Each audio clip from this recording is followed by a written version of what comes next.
Sonic the Hedgehog, everyone's favorite speedy, cocky little rodent. Sometimes the fate of the world's at stake and he 100% delivers, and other times he relies on his friends a bit too much or just does something stupid to make things worse. Today, we're gonna look at Sonic's character in every mainline Sonic the Hedgehog game and rank him from worthless to elite. In the Hedgehog's debut, he plays a pretty standard protagonist role. There's not much story or context given, Sonic's just running around super fast and saving tiny animals from the clutches of the evil Dr. Robotnik. He succeeds, doesn't fuck anything up, and sets up a great foundation for his character, but compared to some later portrayals, it's nothing spectacular, so he'll go typical. Sonic 2 ups just about everything from that first game. Faster levels, brighter environments, more characters, more emeralds, and a new form for our blue blur, Super Sonic. You can only use it when you collect all 7 Chaos Emeralds, but it makes Sonic feel OP as all hell. Now, Tails does travel with him, but he's not dependent on him for anything. Sonic's a role model to him, and Tails desperately wants to tag along. This game really refines Sonic into the badass he was seen as in the 90s, and I'm gonna be generous and push him up to elite for it. I don't know what to do with this one, because Sonic's able to time travel, which is super useful, but everything depends on whether or not you get the good or bad ending. Some futures are destroyed by Eggman, and others flourish in his absence. It all boils down to how well the player plays the game. It makes him tough to rank, but him having so much control over the fate of the world makes me have to put him at least up in typical hero. I'm grouping Sonic 3 with Sonic and Knuckles again because it's the definitive version and gives us the best look at the complete narrative. Eggman's trying to relaunch the Death Egg and tricks Knuckles the Echidna into helping him steal the Master Emerald. Instead of an overweight roboticist being his main competitor, here it's another anthropomorphic creature with powers that very much rival his. And when partnered with Eggman, the odds are really stacked against him throughout this one. Once Knuckles changes sides though, it's basically over. Sonic rips through the Death Egg and goes super to defeat Eggman. But if you collect all 7 Chaos Emeralds and convert those to Super Emeralds, you can unlock Hyper Sonic for the only time in the series. He's even faster than Super Sonic and can breathe underwater, making this the strongest form of Sonic we've seen to date. That alone makes this a really straightforward elite. And also that's why they got rid of it, because it's too overpowered. In Sonic's fake 3D game, he's not doing anything too crazy. This new gameplay style makes him feel a lot slower and less agile than the classic games, which makes playing as him not feel nearly as satisfying. Plot-wise though, it's basically Sonic 1. Eggman's after the Emeralds, and Sonic tries to save a bunch of flickies and stop the Doctor. The mediocre gameplay makes me want to lower him a bit, but he is effective in his goal and is a one-man wrecking crew, so I'll give it to him. Typical. Sonic Adventure is an excellent transition to 3D for the Sonic series. It carries over the level design philosophies, his moveset, and adds a couple new moves to make navigating this 3D space easier. He plays great, but his plot significance is watered down by the inclusion of a bunch of other characters. And that's not a bad thing, but it is for Sonic's role. Now, he's just one of 6 playable characters. And sure, his story is still the main event, but when you play through Tails' story, you see him beat Sonic to the end of every single stage. For the fastest thing alive, you'd expect him to easily outrun his pal, but he doesn't. And toward the end of the game, when Sonic defeats the Egg Viper and sends Eggman plummeting towards Station Square, he's off doing something else. And in a last-ditch effort, Eggman sends a missile at Station Square to blow it to bits. And the only one around that can do anything about it is Tails. So all by himself, he beats Eggman to the explosive and defeats him, which is a big moment for him, but makes Sonic out to be super careless and not having the situation under control at all. But when Perfect Chaos takes its full form, Sonic goes super and is the only one that stands a chance against that thing. That moment is pretty elite, but with the big focus on other characters and him failing to stop an Eggman missile, I've got to knock him down to typical hero. This game introduces a new character whose abilities contend with that of Sonic's, Shadow the Hedgehog. And throughout the game, Shadow is shown to be a lot stronger and more skilled than Sonic. When they first meet, he puts his speed to shame using Chaos Control, and gets Sonic thrown in jail. If it weren't for Tails and somehow Amy, he probably wouldn't have gotten out, and the island would have exploded with him on it. He's kind of dependent on all his friends throughout the game. He needs Knuckles to break into Eggman's base, and he needs Tails to devise plans for him. Now, miraculously learning Chaos Control at the end was pretty damn cool, especially when he didn't even have an actual Chaos Emerald. How did he do that? I don't know. But he proves that he can be just as strong as Shadow, and the boss battle that follows only further solidifies that. But then for the epic final battle against the Bio Lizard, Sonic takes a backseat and lets Shadow handle the first phase. Then when the just as strong as Shadow, and the boss battle that follows only further solidifies that. But then for the epic final battle against the Bio-Lizard, Sonic takes a backseat and lets Shadow handle the first phase. Then when the Bio-Lizard takes over the space colony and sends it straight at Earth, he goes super alongside Shadow, which is a really badass moment, but since there's two of them, he's only doing half the work. I don't know, it's tough, because he really grows a lot as a character throughout the game and learns some sick moves, but he really relies on his pals, and Shadow does most of the work in actually saving the day. This game also features some of his most fun levels in the series, but these rankings are about how useful he is compared to his other games. And because of that, I gotta put this one in Sidekick tier. I love you, Sonic Adventure 2, I'm sorry. I'm grouping this trilogy together again because his role is super consistent throughout. In Sonic Advance 1 and 3, you can choose from at least Sonic or Tails right from the get-go. Sonic Advance 2 is the only exception, but after beating just the first level, you unlock Cream the Rabbit, so he kickstarts the game, but like the others, is just a selectable character from that point on. He's definitely useful, but not more so than his pals, so he's one with the sidekicks. Sonic Heroes introduced a new team mechanic to the series, where characters travel in threes and fall under a speed, flight, or power archetype. Sonic's, of course, the speed guy, and he travels with Tails and Knuckles. However, power and flight are definitely the more useful abilities, because all three of these guys move fast as hell, but he's still a decently equal contributor, and nothing more. Sidekick. The main character in this one is pretty self-explanatory, but Sonic does make an appearance as a side character that sometimes travels with Shadow through a level and can be played as with a second controller. This game has a whole bunch of story routes that change the way things play out. If Shadow helps the heroes, Sonic can go defeat Black Doom, but if Shadow helps him, Sonic can't do a thing to stop it. This is about as helpless to a situation as we'll ever see Sonic, so I'll take the opportunity to give him his very first worthless.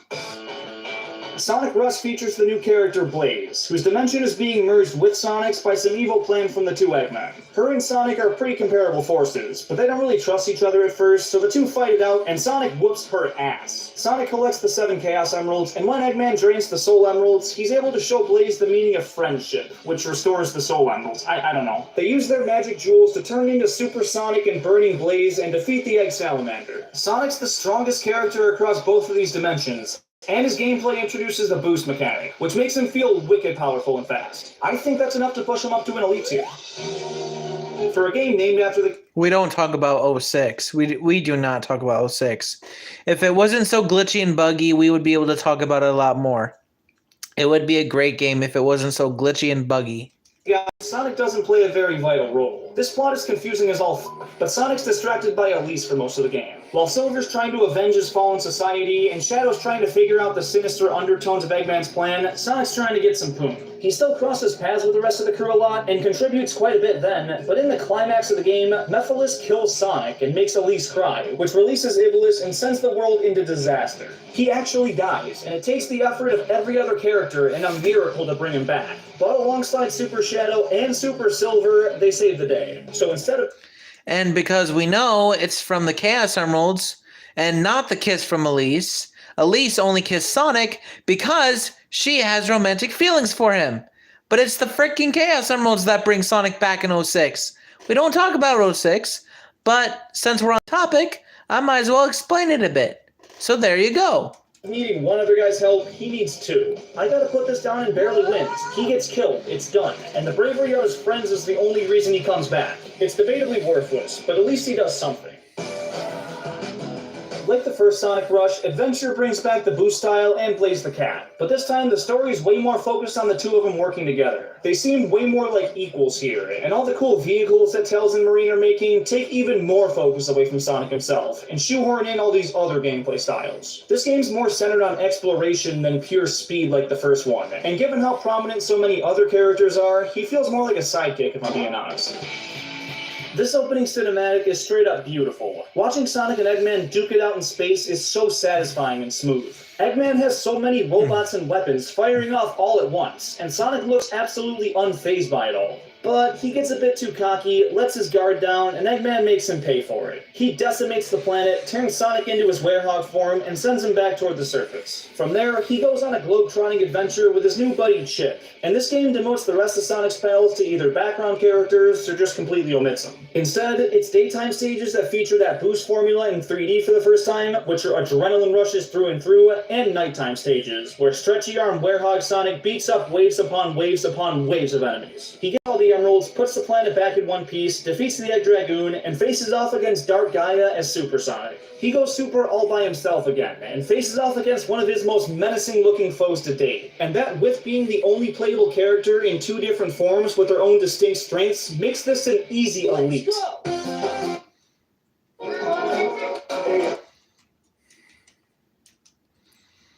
Both episodes of Sonic 4 feature a pretty... That, with being the only playable character in 2 different forms with their own distinct strengths, makes this an easy elite. Both episodes of Sonic 4 feature a pretty vanilla retelling of the original Sonic games. Eggman's back to stealing emeralds, building up a Death Egg, and Sonic's back to saving Flickies and stopping him with the help of Tails. Not really much else to say about these. Standard as shit. And that's a decent portrayal of Sonic. Typical. I love Sonic Colors because of Reach for the Stars. Eggman builds a theme park up in space where he's secretly making little aliens as slaves. Alright then. Sonic doesn't know this right away and just checks out the park for a good time. But he beats some levels, Eggman's intentions become more and more clear, and he stops him to save the day. This game has a super silly tone, and Sonic tries to crack cringy jokes in almost every cutscene. Baldy nose hair! That's the best thing I heard all day! It's hard to watch, but he's pretty average overall, and the Wisp transformations bring a slew of new abilities to Sonic's arsenal. But since they're temporary and dependent on power from another creature, I'm not really gonna raise his ranking. This game brings back a ton of Sonic's friends for the first time in a while, but they don't do anything. The Time Eater shows up and sucks everybody into a void, leaving just Sonic to go around and rescue them. And even once they're saved, they just stand around in the hub world. The only other character that does anything is his classic form, which is playable in these not very good 2D levels. Having 2 playable Sonics, though, was f***ing awesome when it came out, and makes this a clear-cut elite. This portrayal of Sonic's character isn't great. It takes his awful humor from Colors and just does it again, unapologetically. Eggman's controlling the Zeddy with some kind of magic conch, and Sonic destroys it because, well, Eggman's the fucking bad guy and it would make sense to take away his minions. Instead, he's made out to be an idiot because he didn't know the creatures were hostile and able to mind control Eggman's badniks themselves. Well, sorry! Tails tried to warn him, but maybe speak up a little bit and don't be so fucking indecisive and hesitant with your tone. Maybe he would have listened. They end up teaming up with Eggman. Tails is super pissed off at Sonic, then he high-roads Tails when he does something stupid, and Tails is sad. But then Sonic f***s up again and falls for a trap, and Tails sacrifices himself to save him. I was too slow to save my buddy. Yeah, kind of a terrible look, but it gets worse somehow. Because when a bridge him and Eggman are standing on collapses, Eggman grabs the ledge, catches Sonic, and tosses him to safety, before losing his own grip and falling to his death. Sonic should have died on multiple occasions, but was saved by Tails and his archenemy, and they pull off the upset somehow. I want to put this one in worthless so bad, because there's 3 really awful mistakes, but he does save the day in the end, so barely wins. This is the only Sonic Boom game I'll be talking about, because 1, it's the only one for home console, and 2, because what I'll say for this one applies to the rest pretty well. He travels with Tails, Knuckles, and Amy, and each character has unique attributes that are required to beat certain sections. They're all equally important, and while Sonic is generally seen as the leader, in terms of importance, he's the same as the quote-unquote sidekicks, so... This game is a true return to classic form for Sonic, and it makes Tails and Knuckles playable from the start of the game. Tails can fly, Knuckles can glide and climb, and Sonic has the drop dash, making them all feel really different and fun to play as, especially with select routes that only they can access. But for Sonic's ranking, since he's just as useful as his old sidekicks, he's going down there with him. I love Forces! A lot of people may not like it, but I love Forces! I hate Sonic Forces. It tries to do the Sonic Generations thing again, but lacks an ounce of creativity in doing so. Modern Sonic gets the shit kicked out of him by Infinite to start the game, and is thrown in jail afterwards for a long enough time for Eggman to completely take over the world. This dude can hate Sonic Forces all he wants because it's his opinion, but I love Sonic Forces because I think it's one of the first Sonic games I've ever played. So this dude can hate Sonic Forces because it's his opinion, but I love it because I think it's one of the first Sonic games I've ever played in my whole life. Sonic loses. He's in a jail cell handcuffed, and Eggman does what he wants. Meanwhile, classic Sonic shows up and saves Tails, then contributes a little, but the new customizable character is the one that breaks Sonic out. And even after that, Infinite continues to kick his ass. And in the big battle at the end of the game, Knuckles leads the forces, and the Rookie is the one who stops the giant sun from crashing into the planet. And Sonic's helpless to the situation. He still sorta does his part, but he barely wins. And I love Frontiers. I might do a ranking of all my favorite Sonic games, but I definitely love Frontiers. Sonic Frontiers gives Mr. Needlemouse his most versatile moveset to date, with a skill tree for combat, the circle move that attacks and solves puzzles, and his usual at this point boost. And it's overall really smooth and tight to control it. He also takes the events of the game a lot more seriously. Instead of cracking corny jokes and sounding all high-pitched like Roger Craig Smith is known for, he sounds way more mellow and mature. His friends are all trapped in cyberspace, and it's up to him to rescue them and uncover the mysteries of the Starfall Islands. It feels like Sonic really grew up for this role, and his abilities are better than ever. So we've got another really strong tier on our hands. And I love this one. My top 3 favorite Sonic games. Sonic Forces, Sonic Frontiers, Sonic Superstars. Sonic's latest 2D outing brings Tails, Knuckles, and Amy back to a playable role. And then my 4th favorite game is going to be the upcoming Sonic X Shadow game. That's going to be my 4th favorite. Collectible in co-op and as single-player characters right from the get-go. So like I've done for all the other games that do this, he's going in Sidekick tier. And there you have it. Until Sonic X Shadow Generations comes out. But that's it. If you guys have enjoyed it, make sure you do me a huge favor. Hit the like button. Make sure you also... So basically, like, share, subscribe, comment down below. What's your favorite part of this live stream? Click the bell, all that other stuff. We're on the road to 5K. I appreciate all of you helping me out and supporting me. So if you want more content like this, you know what to do. And with all that being said, I'll see you guys in the next one. Take care and peace. See you tomorrow.